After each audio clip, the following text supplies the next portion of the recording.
Hello everyone, I am Gaurav Sharma from शिक्षा academy. आज हम मैट्रिक्स चैप्टर की मिसलेनियस एक्सरसाइज का टेंसम देखते हैं। तो टेंसम की स्टेटमेंट हमें क्या कह रही है? A manufacture produces three products X, Y and Z which he sells in two markets. Annual sales are indicated below. हमें एनुअल सेल्स मतलब कि सालाना सेल्स गिवन है। सो मार्केट वन में वो एक्स प्रोडक्ट के 10,000 यूनिट सेल कर रहा है एंड वाई प्रोडक्ट के 2,000 यूनिट सेल कर रहा है एंड जी प्रोडक्ट के 18,000 यूनिट सेल कर रहा है। इसी तरह वो मार्केट टू में एक्स प्रोडक्ट के 6,000 यूनिट सेल कर रहा है, वाई के 20,000 यूनिट सेल कर रहा है एंड जी प्रोडक्ट के 8,000 यूनिट सेल कर रहा है। तो अब उसने हमें दो चीज़ें दी हुई हैं ए और बी पार्ट में। तो ए पार्ट में उसने हमसे क्या पूछा गया है? If unit sale price of x, Y and z are 2.5 rupees, 1.5 rupees and 1 rupees respectively. Respectively का मतलब क्या होता है? अगर सबसे पहले मेरे पास x है, जो सबसे पहले प्राइस दिया होगा मुझे यहाँ के 2.5 रुपीज़, तो ये x से रिलेट करेगा। सेकंड मेरे पास y प्रोडक्ट है, तो सेकंड प्राइस मेरे पास क्या दिया है? 1.5 रुपीज़, तो ये y के साथ रिलेट करेगा। इसी तरह z मेरा ₹1 के साथ रिलेट करेगा। Find the total revenue in each market. वो कह रहा है कि वन मार्केट से मुझे कितना पैसा इकट्ठा होगा एंड मार्केट टू से मुझे कितने रुपए मिलेंगे और क्या इकट्ठा होगा। सो अब बी पार्ट को देखते हैं। वो कह रहा है if the unit cost of the above three commodities are. Units cost का मतलब कह सकते हैं आप मैन्युफैक्चरिंग कॉस्ट। अगर वो चीज़ बना रहा है, उसे बनाने के लिए भी तो पैसे लगाने पड़ेंगे। वो कह रहा है कि एक्स को बनाने के लिए उसे 2 रुपये लग रहे हैं, वाई को बनाने के लिए उसे 1 रुपया लग रहा है एंड जी को बनाने के लिए 50 पैसे लग रहे हैं। तो यहाँ पे ध्यान रखिए, यहाँ पे यूनिट्स में ये रुपीस में दी हुई है और ये पैसे में है। First units should be uniform, तो मैं पैसे को रुपीस में कन्वर्ट कर लेता हूँ यहाँ पे। सो 0.5 रुपीज़ रिस्पेक्टिवली। अब find the gross profit. Gross profit और नेट प्रॉफिट ये किसके इक्वल होता है? कि total sale price minus my cost price. So start करते हैं पार्ट ए से। पार्ट ए में हमें पूछा क्या गया है कि टोटल रेवेन्यू कितना है from market one and from market two. So start करते हैं सॉल्यूशन। ए पार्ट से स्टार्ट करते हैं। लेट मैं जो भी मेरी प्रोडक्ट दिए हुए हैं मार्केट वन में और मार्केट टू में, उसे मैट्रिक्स ए में लिख लेता हूँ। मतलब प्रोडक्ट मैट्रिक्स कह देता हूँ यहाँ पे से। सो 10,000, 2,000 एंड 18,000। मार्केट वन में जो मेरी यूनिट सेल्स हो रही है एक्स, वाई एंड जी की। इसी तरह मार्केट टू में जो मेरी यूनिट सेल हो रही है एक्स, वाई और जी की, उन्हें हम नोट कर लेते हैं।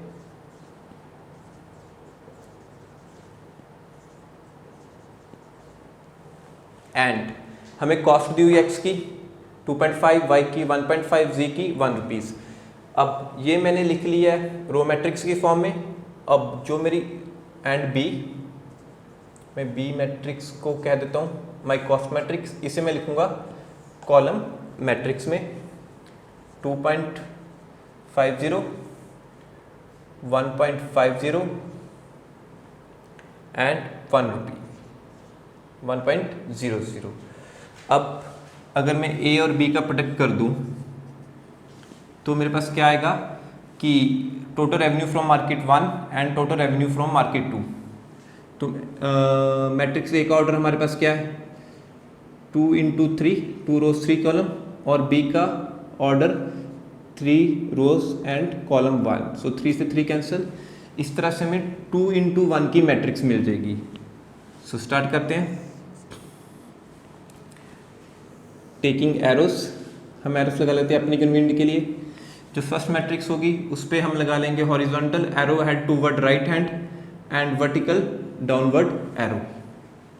सो 10,000 × 2.5, ये मेरे पास कितना आ जाएगा? मल्टीप्लाई करने पर 25,000। 25,000 प्लस 2,000 × 1.5, 2 × 1.5 3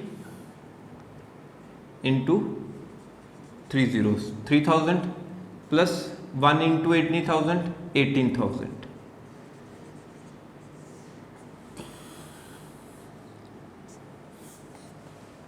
अब इसी तरह रो सेकंड को भी इसके साथ मैं मल्टीप्लाई कर देता हूँ। 6 इंटू 2.5 अगर मैं 6 से मल्टीप्लाई करूँ मेरे पास 6 5 ज़ा 30, 6 2 ज़ा 12 प्लस 3 15, एक पॉइंट आ जाएगा। सो यहाँ पे मेरे पास आ गया 15, कितने जीरो हैं 1 2 3 1 2 3 प्लस यहाँ पे मेरे पास कितना है 20,000 इंटू 1.5। अगर मैं 2 को 1.5 से करूँगा 3 कितनी जीरो 1 2 3 4। सो 1 2 3 4 30,000 प्लस 8,000 इंटू 1 8,000। अब हम इनको प्लस करके देख लेते हैं। 25 3 and 18, 5 3 is 8, 18 plus 16, 6 1 carry out, so 2 plus 1 3 plus 1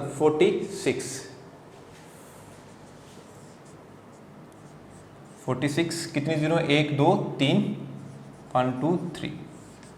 अब इसी तरह रो 2 को ऐड आउट कर लेते हैं। 15 38 15 38, so 5 8s are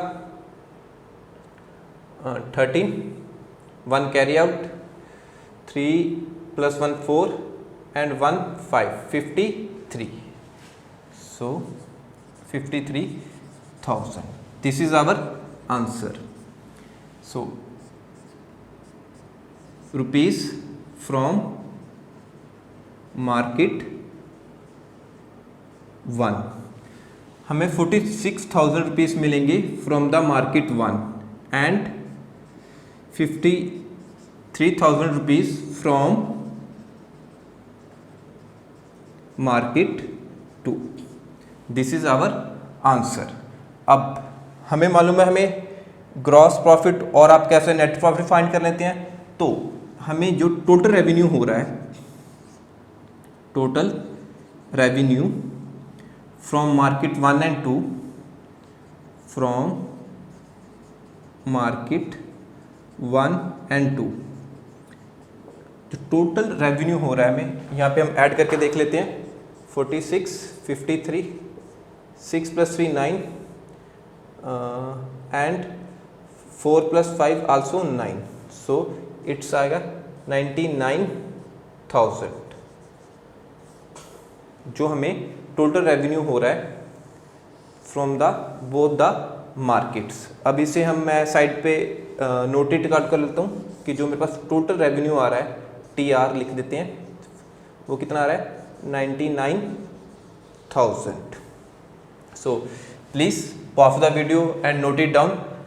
अब हम इसका बी पार्ट सॉल्व करते हैं कि हमें मैन्युफैक्चरिंग प्राइस कितना पड़ रहा है एक्स वाई और जी प्रोडक्ट्स का।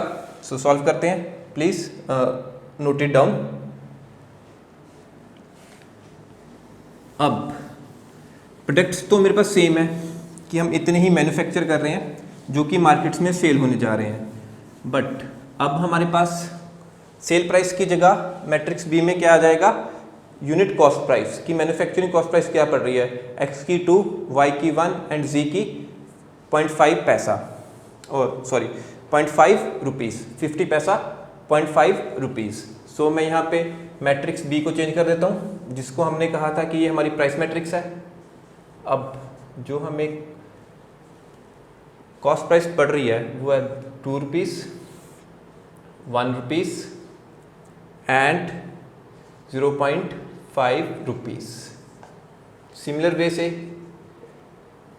हम ए बी फाइंड कर लेते हैं। ए बी हमें मालूम है सेम जो पीछे किया था वैसे ही इसको मल्टीप्लाई कर देंगे। तो 10,000 into 2 20,000 plus 2,000 into 1 2,000 and 18,000 into 0.5 plus मतलब इसका हाफ हो जाएगा 9,000।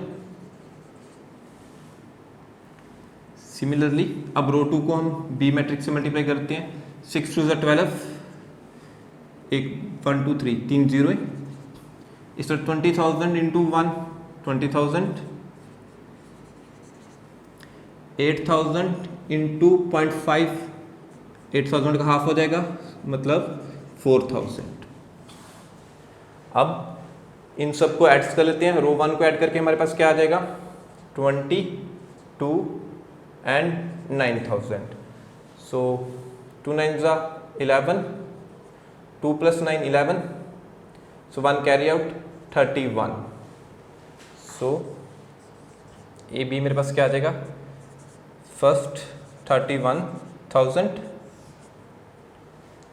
अब रो 2 को सम अप कर लेते हैं, 12, 20 एंड 4000। 2 + 4 6, 1 + 2 3, 36,000। सो हमें अब क्या फाइंड करना है, total cost of manufacturing. Total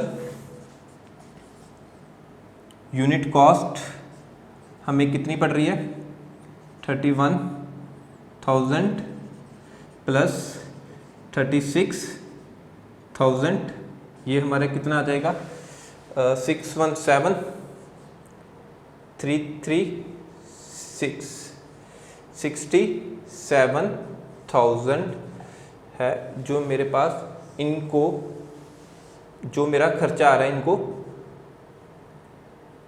manufacture करने में, 67,000।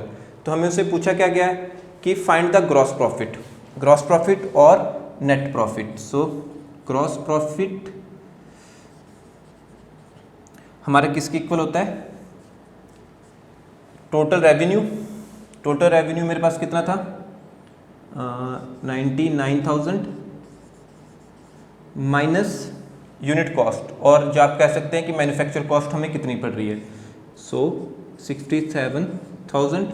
अब 99,000 माइनस 67,000, सो हम इसमें अब माइनस का ऑपरेशन लगाते हैं, 9 - 7 2 एंड 9 - 6 3, 32,000 हम मेरे पास ग्रॉस प्रॉफिट आ रहा है। This is our answer, gross profit is 32,000। अब हम 11 सम देखते हैं। हमें स्टेटमेंट में क्या गिवन है, find the matrix X, so that हमें कंडीशन दी हुई है x into matrix 1 2 3 4 5 6 is equal to -7 -8 -9 2 4 6। So हमें इस कंडीशन को यूज करते हुए x मैट्रिक्स को फाइंड करना है। सो स्टार्ट करते हैं सॉल्यूशन। लेट x बी, मैं x मैट्रिक्स को नाम दे देता हूं A B C D। Let the elements of matrix X is A B C D having order 2 into 2। अब यहाँ से क्वेश्चन राइज होता है कि ये मैट्रिक्स 2/1 की भी हो सकती है, या 2/3 की भी हो सकती है ना, या 3/2 की भी, इसका ऑर्डर कोई भी हो सकता है। तो हमने यहाँ पे 2 into 2 ही ऑर्डर क्यों सिलेक्ट किया, तो हम यहाँ अपनी स्टेटमेंट को देखते हैं प्लीज। अब x मैट्रिक्स का ऑर्डर देखने के लिए इसे मान लेता हूँ मैं, जो मेरी x मैट्रिक्स है इसका मुझे ऑर्डर फाइंड करना है। तो जो x के साथ मैं मल्टीप्लाई कर रहा हूँ उस मैट्रिक्स का ऑर्डर कितना है, 2 into 3, 2 into 3। So this matrix having order 2 into 3। अब इन दोनों को प्रोडक्ट करने के बाद जो मेरे पास मैट्रिक्स आ रही है उसका ऑर्डर कितना है, 2 into 3। सो इस मैट्रिक्स का ऑर्डर भी कितना आ रहा है, 2 into 3। अब मुझे मालूम है जो फर्स्ट मैट्रिक्स होती है उसके कॉलम सेकंड मैट्रिक्स के रो के साथ कैंसिल हो जाते हैं। तो मैट्रिक्स की कंडीशन के लिए मुझे कॉलम्स इसके 2 चाहिए। सो कॉलम्स 2 चाहिए तो ये कैंसिल आउट हो जाएगा। सो इसके बाद मेरे पास क्या बच रहा है, 2 into 3। तो अगर यहाँ 2 होगा तो ही मेरे पास 2 into 3 बचेगा। आप यहाँ से फाइंड आउट कर सकते हैं कि अगर मेरे पास ऑर्डर 2 इंटू 2 होगा एक्स मैट्रिक्स का, तो ही मेरे पास इस मैट्रिक्स के मल्टीप्लाई करने के बाद जो ये मैट्रिक्स आ रही है उसका ऑर्डर 2 इंटू 3 होगा। So X will be having order 2 into 2। अब लेट हमने मैट्रिक्स एक्स को एलिमेंट्स मान लिए ए बी सी डी। अब मैं इसको इक्वेशन में पुट कर देता हूँ, a b c d into 1 2 3 4 5 6। Product करने के बाद जो हमें गिवन इक्वेशन है -7 -8 -9 2 4 6। अब मैं लेफ्ट हैंड साइड को सॉल्व कर लेता हूँ, arrows. So a into 1 a, आगे इस सारे को b, इस सारे को plus 4b। And similar way अब रो 1 कॉलम 2 के साथ 2a प्लस 5b, रो 1 कॉलम 3 के साथ 3a प्लस 6b। एंड इसी तरह अब रो 1 हमने कम्प्लीटली यूज़ कर लिया, रो 2 कॉलम 1 के साथ c प्लस 4d, रो 2 कॉलम 2 के साथ 2c प्लस 5d, रो 2 कॉलम 3 के साथ 3c plus 6d is equal to -7 -8 -9 2 4 6। अब यहाँ पे हम यूज़ करेंगे condition of equality of matrix. Equation of equality of matrix क्या है? Corresponding elements are equal. So मैं कह सकता हूँ कि मेरे पास क्या क्या इक्वेशन आ रही हैं, a plus 4b is equal to -7। Row 1 की बात करते हैं, इसे let it be equation number my 1 and 2a plus 5b is equal to -8, let it be equation number 2, and 3a plus 6b is equal to -9. This is our equation number 3. And similar way से अब रो 2 में हम equate करा लेते हैं। रो 2 में c plus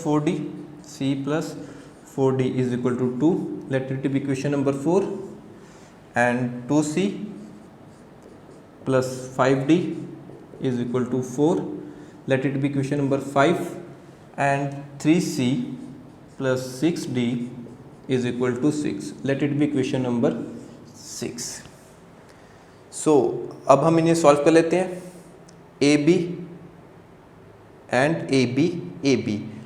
इस तरफ मेरे पास ab में सिमिट्री है, इस तरफ मेरे पास cd में सिमिट्री है। सो इसे सॉल्व आउट कर लेते हैं। फर्स्ट अब मैं a और b की वैल्यू पहले सॉल्व कर लेता हूँ। अब मैं इक्वेशन 1 क्या कर लेता हूँ, multiply by 2।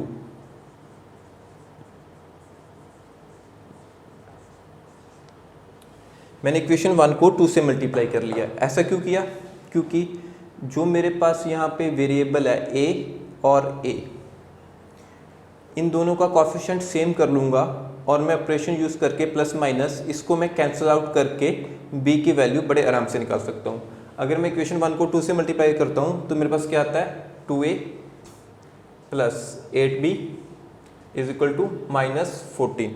Late it be equation number 7। अब मैं क्या सॉल्व करता हूँ, इक्वेशन 2 में से इक्वेशन 7 को माइनस कर देता हूँ, subtracting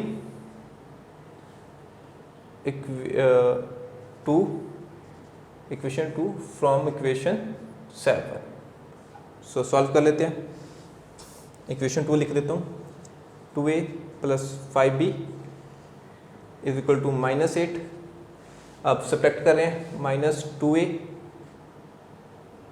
plus 8b, 2a 8b is equal to -14।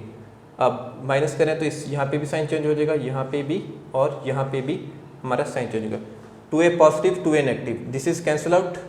सो यहाँ पे मेरे पास क्या आ रहा है, -8b प्लस 5b, तो मेरे पास क्या आ जाएगा -3b इज इक्वल टू +14 -8, तो मेरे पास क्या आ जाएगा 6 पॉजिटिव का।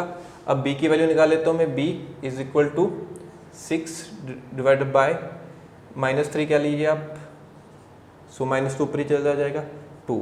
सो आई कैन से डैट मेरे पास b की वैल्यू आ गई है -2,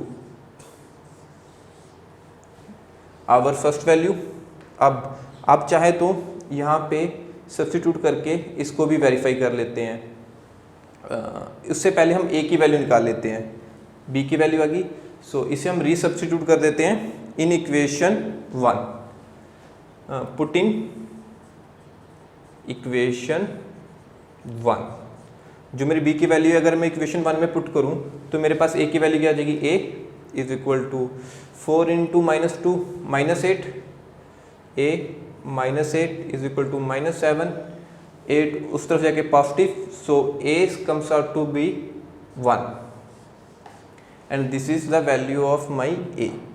सो आप अगर a और b की वैल्यू इक्वेशन 3 में पुट करें तो भी हमारा इसको वेरीफाई करके देख सकते हैं।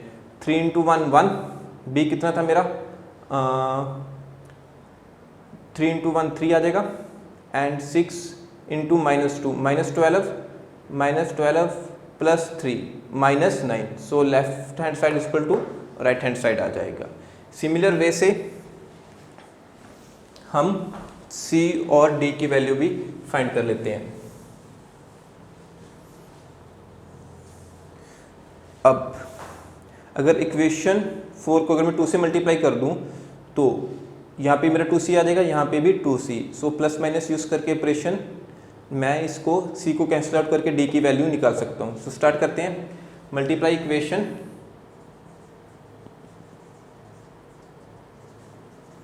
4 बाय 2, तो मेरे पास क्या आ जाएगा 2c plus 8d is equal to 4। Let it be equation number 8, मैं इसे इक्वेशन नंबर 8 दे देता हूँ। अब मैं 8 इक्वेशन से minus 5th equation 8 minus 5, equation 8 को मैं इक्वेशन 5 से माइनस करता हूँ तो मेरे पास क्या आएगा, तो पहले मैं इक्वेशन 8 लिख लेता हूँ, 2c plus 8d is equal to 4, 5 2c plus 5d is equal to 4। तो ऑपरेशन हमने क्या यूज़ किया, माइनस, तो सभी के साइन चेंज हो जाएंगे। सो 2c प्लस का 2c माइनस का, तो ये cancel out, 8d minus 5d 3d positive. अब 4 minus 4 0, so d comes out to be my 0। अब d की वैल्यू मेरे पास 0 आ गया। अगर मैं इक्वेशन 4 में पुट कर लूँ, पुट इट इन इक्वेशन 4, अगर मैं इसे इक्वेशन 4 में पुट कर लूँ तो यहाँ से मेरे पास c की वैल्यू आ जाएगी, जैसे c प्लस 4 इंटू डी 0, क्योंकि d की वैल्यू क्या है मेरे पास 0, सो 4 इंटू 0 0, तो मेरे पास सीधा ही c आ जाएगा। लिख लेते हैं c plus 0 is equal to 2, और I can say that c is equal to 2। तो मेरे पास a की वैल्यू भी आ गई, b की वैल्यू भी आ गई, c की वैल्यू भी आ गई, d की वैल्यू भी आ गई। तो इसे हम आंसर की फॉर्म में लिख लेते हैं। x जो हमें मैट्रिक्स फाइंड करने को क्या था, a की वैल्यू पुट कर देते हैं 1, b की -2, c की 2 and d is equal to 0। This is our answer, this is our matrix x। अब हम 12th क्वेश्चन देखते हैं। हमें क्या स्टेटमेंट दिया हुआ है, कह रहे कि if a and b are square matrices of same order, कि मेरे पास दो मैट्रिक्स है a एंड b। पहली बात वो स्क्वायर मैट्रिक्स है, मतलब number of rows is equal to number of columns है, and having same order such that, एक हमें कंडीशन दी हुई है कि a into b is equal to b into a, then proof by induction that a into b b raise to power n is equal to b raise to power n into a. यहाँ उसने क्या कहा गया है, with the help of principal of mathematical induction हमें ये prove करना है कि this relation is true. Further prove that a into b का whole raise to power n is equal to a raise to power n b raise to power n for all small n belongs to natural number. अब इस question में हमें उसने दो question given दे दिए हैं कि हमने दो क्वेश्चन सॉल्व करने हैं। a b raise to power n is equal to b raise to power n is equal to a, and second part में हमें क्या दिया हुआ है, a b की whole raise to power n is equal to a n and b raise to power n। So हम first part से start करते हैं। By principle of mathematical induction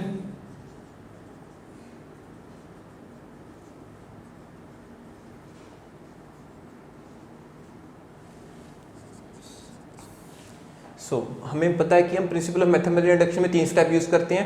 पहला step n is equal to 1, फिर हम कह लेते हैं कि किसी भी नंबर के लिए हमारा जो ये रिलेशन है वो ट्रू है। फिर हम प्रूव करते हैं कि जो हमारा रिजल्ट है वो k+1 के लिए भी ट्रू है, अगर मैं सेकंड स्टेप में k को सिलेक्ट करता हूँ। सो इसको सॉल्व करते हैं। दिस इक्वेशन जो हमें गिवन इक्वेशन है मैं वो लिख लेता हूँ, a b into n is equal to b n a. Let it be में से इक्वेशन नंबर 1 देता हूँ।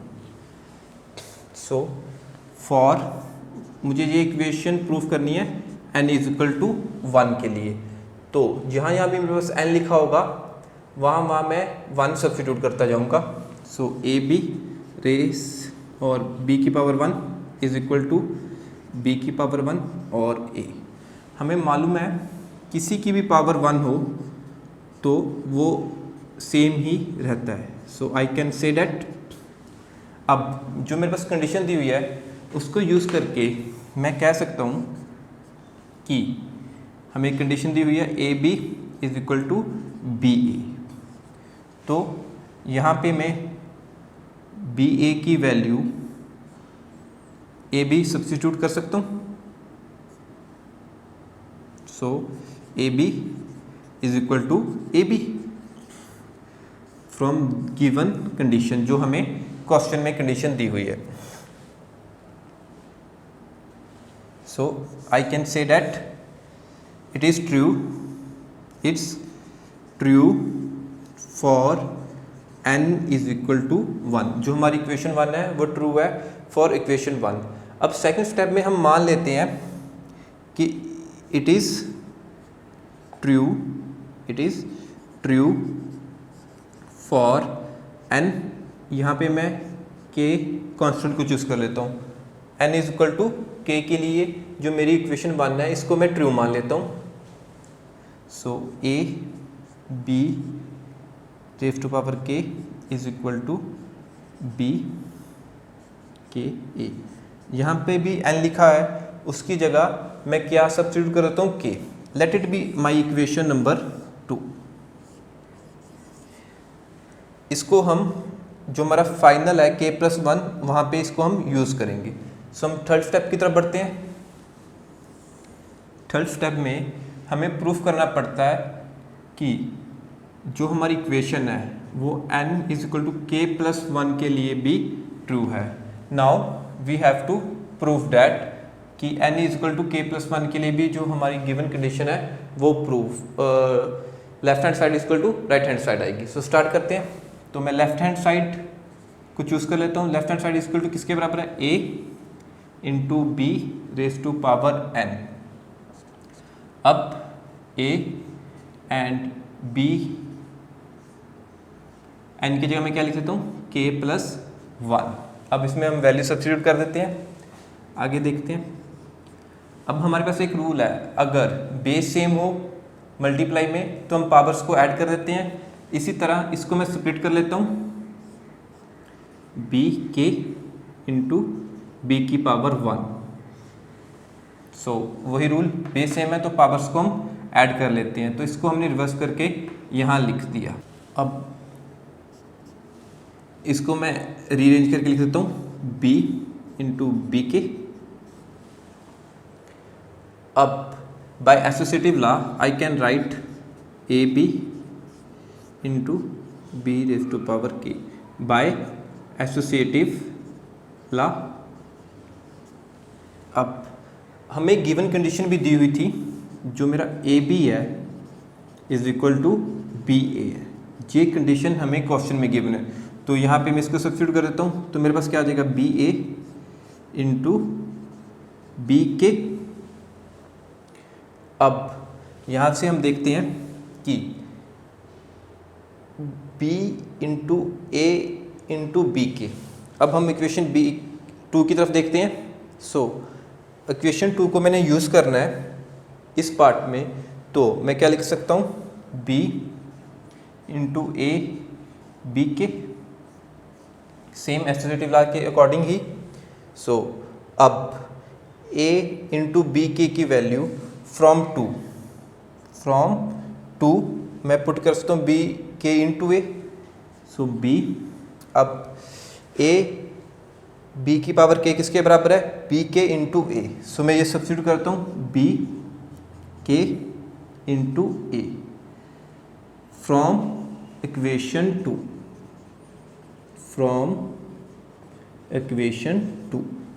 से इसे सब्स्टिट्यूट कर सकता हूँ। तो फिर इसे हम अरेंज करके लिख सकते हैं b इंटू बी के इंटू ए।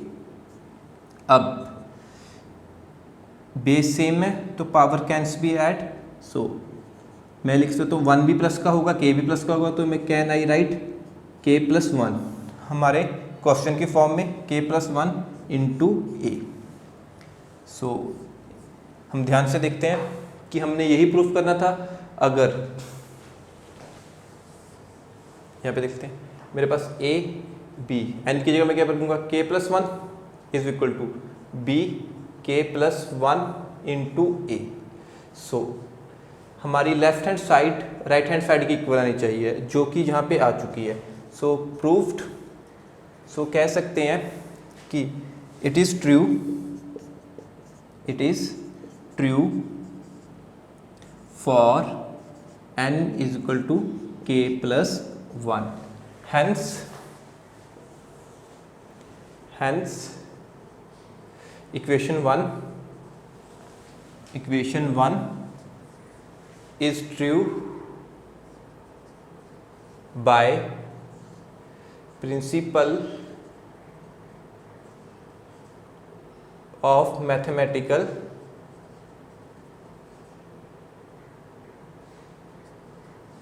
induction। सो ये हमारा प्रूफ हो गया फर्स्ट पार्ट का। अब हम सेकंड पार्ट को देखते हैं कि सेकंड पार्ट में हमें क्या इक्वेशन दी हुई है, उसको फिर हम सॉल्व करेंगे। Please note it down. अब हम इस क्वेश्चन का सेकंड पार्ट देखते हैं। तो सेकंड पार्ट में हमें क्या कहा गया है कि हमें इस इक्वेशन को प्रूफ करना है with the help of mathematical induction. So इसे हम जो भी हम प्रूफ में करना होता है, पहले हम उसको राइट डाउन कर लेते हैं।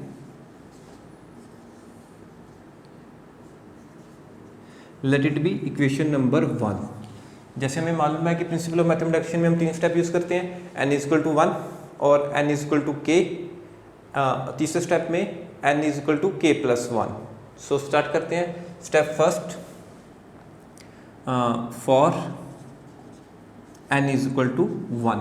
यहाँ n लिखा है, वहाँ मैं n को वैल्यू सब्स्टिट्यूट कर दूंगा 1।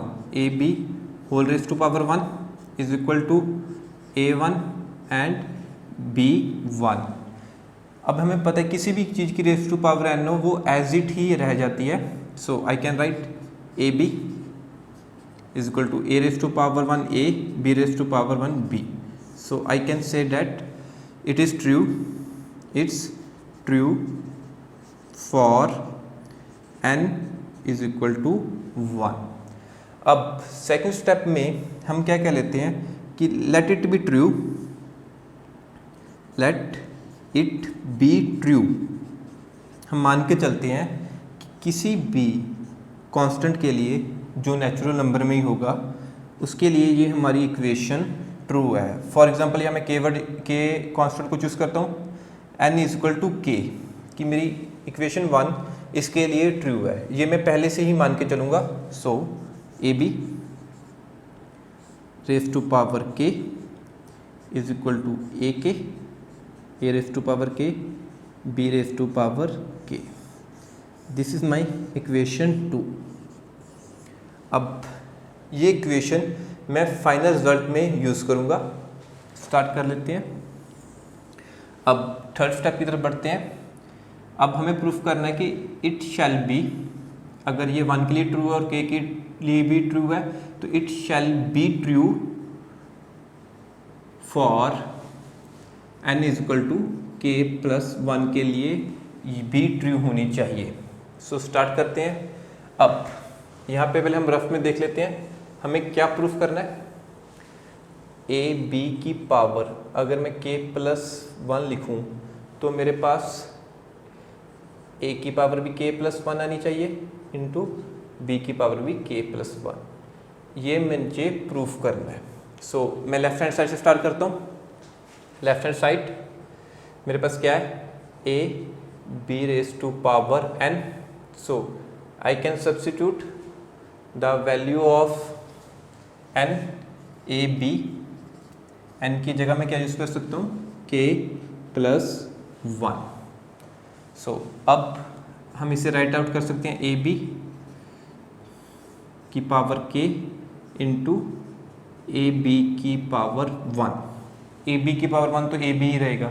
सो नेक्स्ट स्टेप में हमें एक कंडीशन गिवन थी, क्वेश्चन में गिवन है, जो मेरा ए बी है इज इक्वल टू बी ए के इक्वल है। ये कंडीशन हमें क्वेश्चन में गिवन है।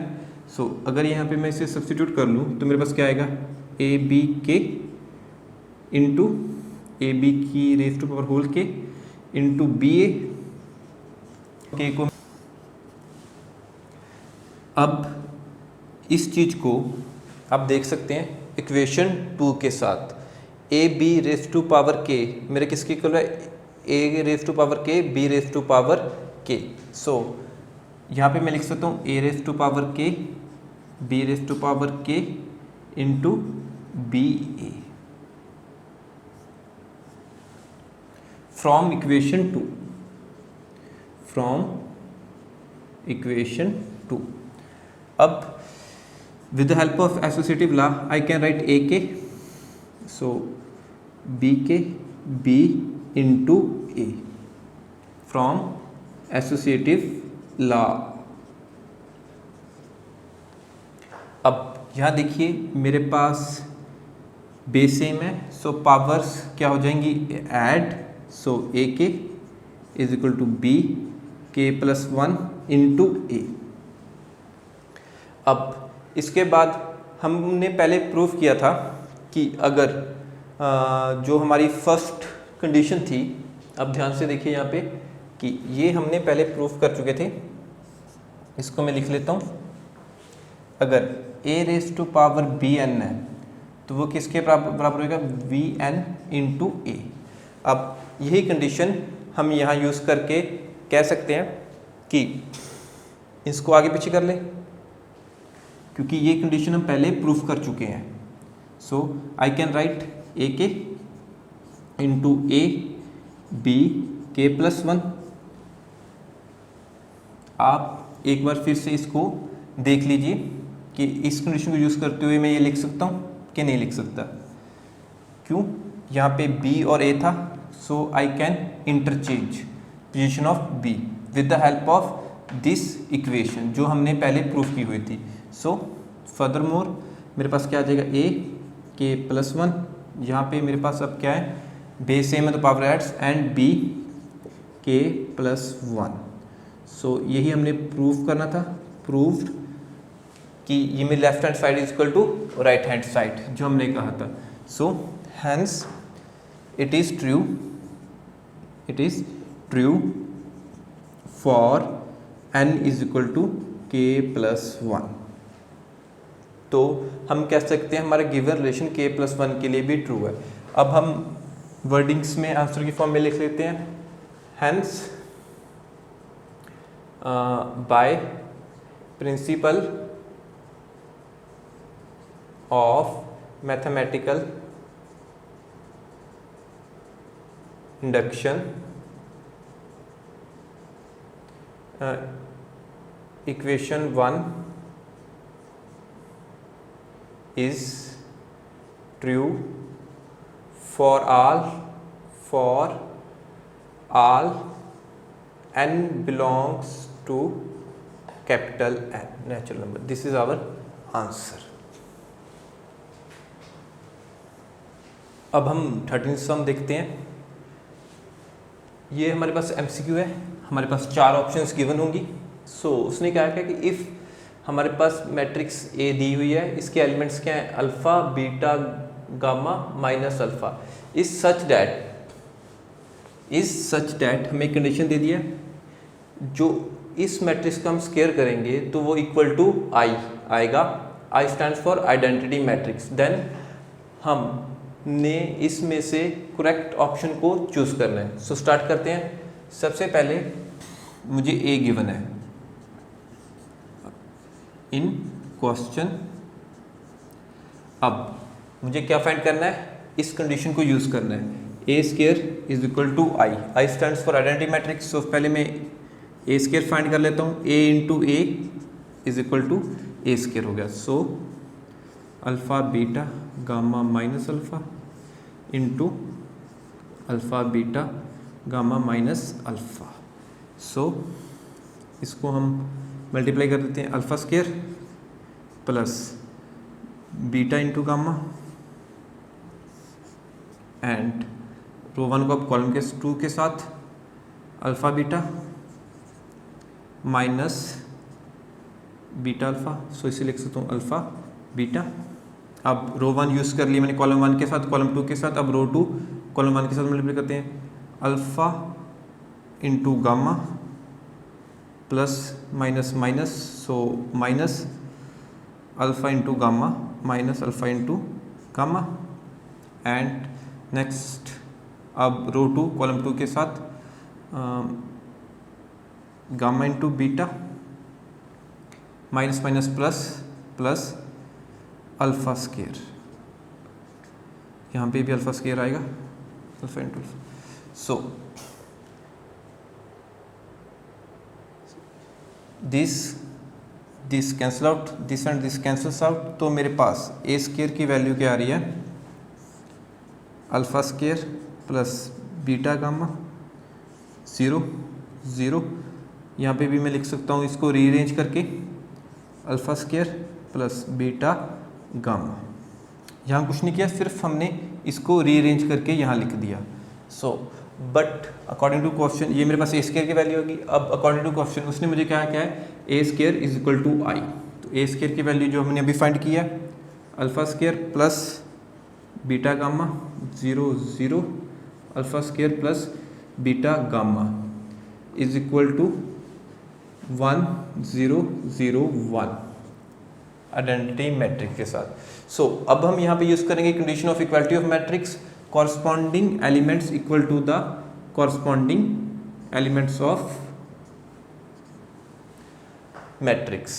सो इसको स्टार्ट करते हैं। सो ये दोनों ऑलमोस्ट सेम ही है, तो मैं कोई भी इक्वेशन चूज कर सकता हूँ। Alpha square plus beta gamma is equal to 1। इन सब को उधर ले जाता हूँ। 1 minus alpha square minus beta gamma is equal to 0। This is our answer. So option A ना ऑप्शन बी से इसके साथ मैच नहीं कर रही, और option C. So our answer is option C.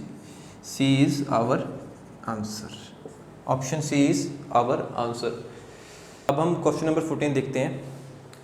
If a matrix A is both symmetric and skew symmetric matrix.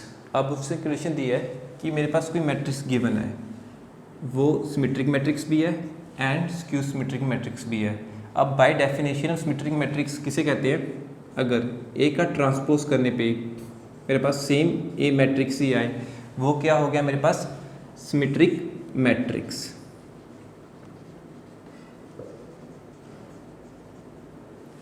And by definition की बात करें सिमेट्रिक मैट्रिक्स की अगर मैं ए का ट्रांसपोज करूं तो मेरे पास वो क्या है, नेगेटिव ऑफ ए। ये मेरे पास क्या देगा, स्क्यू सिमेट्रिक मैट्रिक्स। सो अब हमें पता लगेगा सिमेट्रिक मैट्रिक्स क्या होती है एंड स्क्यू सिमेट्रिक मैट्रिक्स क्या होती है। अब if a matrix A is both symmetric and skew symmetric matrix then हमें प्रूफ करना a is a diagonal matrix, option सही है, या a is a zero matrix, या a is a square matrix, और D none of this. So एक बात याद रखिए, अगर यहाँ पे मेरे पास पॉजिटिव आ रहा है, यहाँ पे मेरे पास क्या रहा है, नेगेटिव, सो ये चीज़ पॉसिबल हो ही नहीं सकती अगर हम डायगोनल मैट्रिक्स की बात भी कर लें। अब हमने डेफिनेशंस देख ली हैं। सो अगर मैं कहूँ कि डायगोनल मैट्रिक्स ये रिलेशन दोनों को कंडीशन को सेटिस्फाई करती है तो ये तो पॉसिबल नहीं है। और इसी तरह अगर मैं स्क्वायर मैट्रिक्स की बात करूं वो भी ये दोनों कंडीशंस को फॉलो नहीं कर पाएगी, एंड नन ऑफ दिस। अब मेरे पास ऑप्शन क्या बचता है, A is a zero matrix, क्योंकि जीरो मैट्रिक्स ना ही जीरो पॉजिटिव होता है ना ही जीरो नेगेटिव होता है। अगर आप इसको एक एग्जांपल से भी देखना चाहें, और अगर मैं कहूँ ए मेरे पास सिमेट्रिक मैट्रिक्स है, सो हम क्या कहेंगे, a i j i through jth column is equal to किसके बराबर आ जाता है, ए जे आई के इक्वल आ जाता है। अगर a is skew symmetric matrix की बात करें तो मेरे पास a i into j is equal to minus a j i. So अब आप इन दोनों इक्वेशंस को कंपेयर करके देख सकते हैं। अगर ये दोनों एक हैं तो this is positive this is negative, तो मेरे पास आंसर क्या आ जाएगा, comes out to be negative. So I can say that a i j is equal to 0। So our answer is B, option B is our answer. अब हम इस exercise का लास्ट सम देखते हैं। 15 sum if a is a square matrix such that a का square करेंगे तो मेरे पास अगेन ए ही आ जाएगा। देन हमें एक कंडीशन गिवन है, आई प्लस ए का whole cube is minus 7a is equal to, हमें ये इक्वेशन फाइंड करनी है कि किसके इक्वल है। हमारे पास ऑप्शंस गिवन है, पहली ऑप्शन ए के इक्वल, दूसरी ऑप्शन आई माइनस ए, तीसरी option I, and fourth option 3a। So start करते हैं। सबसे पहले हम अपनी गिवन कंडीशन को लिख लेते हैं, आई प्लस ए का होल क्यूब माइनस 7a। हमें ये फाइंड करना है कि ये इक्वेशन किसके इक्वल है।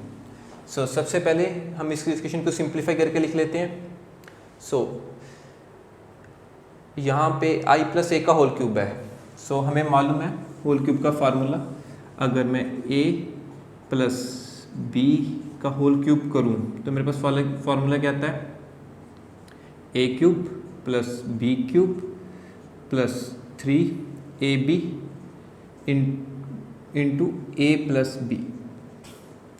सो इसी फार्मूले को हम यूज़ करके इसको पहले इक्वेशन को ओपन आउट कर लेते हैं, I cube plus a cube plus 3ia into I plus a minus 7a।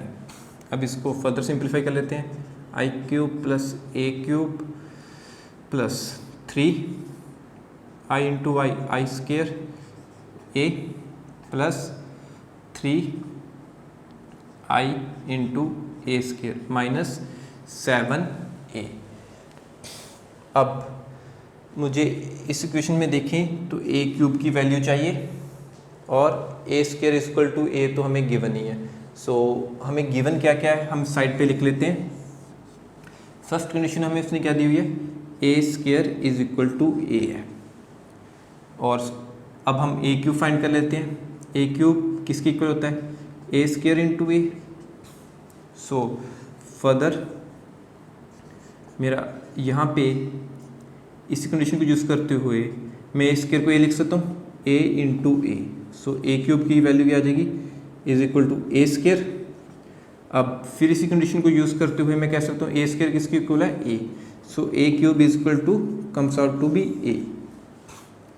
सो इसमें हम सब्स्टिट्यूट कर लेते हैं ए क्यूब की वैल्यू, आई क्यूब देखिए किसी भी आप आइडेंटिटी मैट्रिक्स की पावर जितनी मर्जी हो वो आई ही आएगा। I square is equal to I, i cube is equal to i raise to power 4 is also equal to I.